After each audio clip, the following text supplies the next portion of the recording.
विपक्षी पार्टियों के 9 नेताओं के द्वारा संयुक्त पत्र प्रधानमंत्री जी को लिखा गया है और वह संयुक्त पत्र जो संवैधानिक संस्था भ्रष्टाचार के मामले में कार्रवाई कर रहा है उसके विरोध में, उसके दुरुपयोग को लेकर के यह दुखद और दुर्भाग्यपूर्ण है कि आज भ्रष्टाचार के मामले में वही लोग इस पत्र में साइन किए हैं जो प्रत्यक्ष या अप्रत्यक्ष रूप से कहीं न कहीं उन पर इन संवैधानिक संस्था के द्वारा एक्शन लिया जा रहा है। देश के अंदर देश के प्रधानमंत्री माननीय नरेंद्र मोदी जी ने लाल किला से जब ये घोषणा किए थे कि भ्रष्टाचार मुक्त राष्ट्र बनाएंगे, उसी समय से इन लोगों की घबराहट बढ़ गई और उस घबराहट के कारण कहीं न कहीं जब एक्शन शुरू हुआ है तो ये लोग आपस में जिस तरह से गठबंधन बनाने लगे हैं और भ्रष्टाचार से एक तरफ प्रधानमंत्री भ्रष्टाचार मुक्त राष्ट्र बनाने का कल्पना को साकार कर रहे हैं, दूसरी तरफ ये 9 पार्टी के 9 विपक्षी दल के नेता भ्रष्टाचार युक्त भारत बनाने के संकल्प को पूरा करने के लिए एकजुटता प्रदर्शित कर रहे हैं।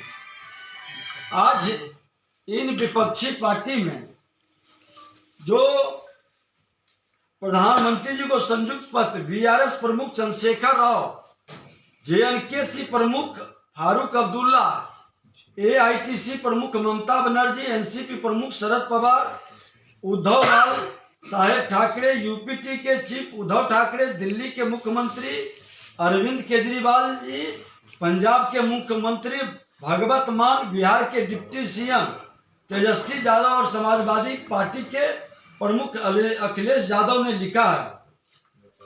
मैं बता देना चाहता हूं कि इन लोगों के ऊपर जो अकूत संपत्ति के मालिक बने हैं और जब इस पर प्रश्न पूछा जा रहा है, जब इसकी जांच हो रही है, आज यहां के बिहार के उप मुख्यमंत्री तेजस्वी यादव जी के ऊपर कई मामला 141 भूखंड के अलावे 30 फ्लैट और आधे दर्जन मकानों के मालिक कैसे बने, ये तमाम मामले पर जांच चल रही है बिहार के अंदर। और इसी तरह से हर नेता के संयुक्त रूप से कई मामले हर देश के अंदर चल रहा है। इसमें प्रधानमंत्री जी से ये मांग करना कि इस संस्था को रोका जाए, ये कतई उचित नहीं है। और इस तरह से भ्रष्टाचारियों के मनोबल को बढ़ाने का जो वातावरण बना रहे हैं, ये दुखद दुर्भाग्यपूर्ण है, ये राष्ट्र के हित में नहीं है। आज जरूरत है कि भ्रष्टाचारियों से राष्ट्र को मुक्त करने का, समाज के अंदर इन भ्रष्टाचारियों के पोल खोलने का, भ्रष्टाचारियों को पकड़वाने का और भ्रष्टाचार को किसी भी रूप में कहीं से संरक्षित नहीं करने का ये जरूरत है। इस राष्ट्र का समाज के हित में, राष्ट्र के हित में ये जरूरत है। अब यहां पर 33 वर्ष की उम्र में 52 से ज्यादा संपत्ति के मालिक उप मुख्यमंत्री बन गए। राबड़ी देवी पटना शहर में 43 भूखंड के अलावे 30 से ज्यादा फ्लैटों की मालकिन बन गई। तेज प्रताप 28 और मीसा भारती 23 से ज्यादा संपत्ति की मालकिन है। तो क्या यह सच नहीं है?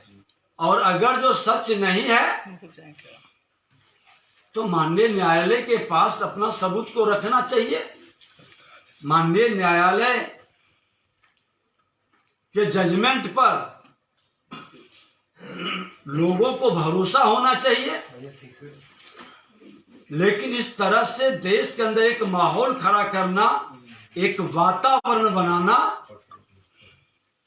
जब सीबीआई को पूछताछ के लिए अपने घर पर बुलाएंगे और उसके बाद कहेंगे कि हमको तो तंग करने के लिए आ गए, कार्यालय खोल दें, ये क्या मानसिकता झलकाता है? पब्लिक की झूठी सहानुभूति लेने का या भ्रम की स्थिति पैदा करने का संवैधानिक संस्थानों के विरुद्ध। और ऐसे भ्रष्टाचारी की मानसिकता कहीं न कहीं हमारे संवैधानिक संस्थानों के विरुद्ध उनकी विकृत मानसिकता झलकती है। जनता के बीच एक भ्रम की स्थिति उत्पन्न कर इन संस्थानों की विश्वसनीयता को कम करने का प्रयास, कहीं न कहीं हमारी संवैधानिक ताना बाना को कमजोर करने का, ये मानसिकता पर अंकुश लगनी चाहिए। और इस तरह की मानसिकता जो इस तरह के वातावरण बिहार के अंदर और देश के अंदर बना रहे हैं, ये कतई उचित नहीं है। इसी से जुड़ा हुआ एक सवाल है, नीतीश कुमार ने दस्तखत नहीं किया उस 9 लोगों की सूची में, तो क्या मतलब इन नीतीश कुमार की राय अलग है, किससे केंद्रीय एजेंसियां दुरुपयोग नहीं कर रही है, नीतीश कुमार मानते हैं? संकेत ये है। देखिए, ये केंद्रीय एजेंसियां कोई आज भारतीय जनता पार्टी की सरकार बनने के बाद नहीं बनी है, ये तो पहले से है। और श्रीमान लालू प्रसाद यादव जब भ्रष्टाचार के माध्यम से काले धन कमाए थे तो कांग्रेस की सरकार थी, उनके समय भी इनकी गिरफ्तारी हुई, उनके समय भी ये जेल गए। उस समय न भारतीय जनता पार्टी थे और न ही माननीय नीतीश कुमार जी थे, और आज कांग्रेस के गोद में बैठे हैं। उस समय भी संवैधानिक संस्था जो जांच की एजेंसी है, आज हमारे गृह मंत्री जी और प्रधानमंत्री जी से भी कई बार पूछताछ किया था, एसआईटी गठन हुआ था, कहां इन लोगों ने ढोल बजाया था? कहां संवैधानिक संस्थाओं के विरुद्ध कोई शब्द बोलते थे? कहां इसके लिए हाय तौबा मचा रहे थे?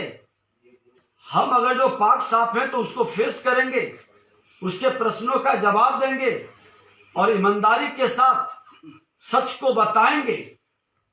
मगर सर, नीतीश कुमार तो विपक्षी एकता को एकजुट कर रहे हैं, वो साथ नहीं दे रहे इस विषय पर। इस पर उनको थैंक्स करेंगे आप? तो कहेंगे वो सही चल रहे हैं या? देखिए, हमको लगता है कि जो जिनको संवैधानिक संस्था पर विश्वास है और संवैधानिक संस्था के मान सम्मान को रखने के लिए संवैधानिक पद पर बैठे व्यक्ति की बड़ी जिम्मेवारी है, और उस जिम्मेवारी का निर्वहन सभी को निभाना चाहिए। क्योंकि संवैधानिक पद पर बैठकर संवैधानिक संस्थाओं का अपमान करना ये बड़ा ही दुर्भाग्यपूर्ण स्थिति है, और जो संवैधानिक संस्था का अपमान करते हैं उनको संवैधानिक पद पर बैठने का कोई औचित्य नहीं है। तो आपके हिसाब से सर नीतीश कुमार संविधान का सम्मान कर रहे हैं ना? सम्मान कर रहे हैं, निश्चित तौर पर करना चाहिए हर व्यक्ति को, और इस तरह के वातावरण बनाने वाले लोगों के विरुद्ध कार्रवाई होनी चाहिए, एक्शन होनी चाहिए। जो इस तरह के एक माहौल देश के अंदर खड़ा करने का प्रयास कर रहे हैं, ये बड़ा घातक राष्ट्र हित में होगा। जी, जो कई समीकरण देखने को मिल रहे हैं हाल के दिनों में, जो घटनाएं घटी हैं, राज्यपाल का जब नया यहाँ पे मनोनीत किए गए थे राज्यपाल, तो अमित शाह जी ने फोन किया था नीतीश जी को। उसके बाद जन्मदिन पे बीजेपी के कई बड़े नेताओं ने फोन करके बधाई दी। उसके बाद उस सूची में नीतीश कुमार के शामिल नहीं होना साइन करने में क्या दर्शाता है? नजदीकियां बढ़ रही हैं क्या सर इसे? इधर देख के बोलिए। देखिए, भारतीय जनता पार्टी अपनी जिम्मेवारी का निर्वहन कर रही है, राष्ट्र के हित में, समाज के हित में।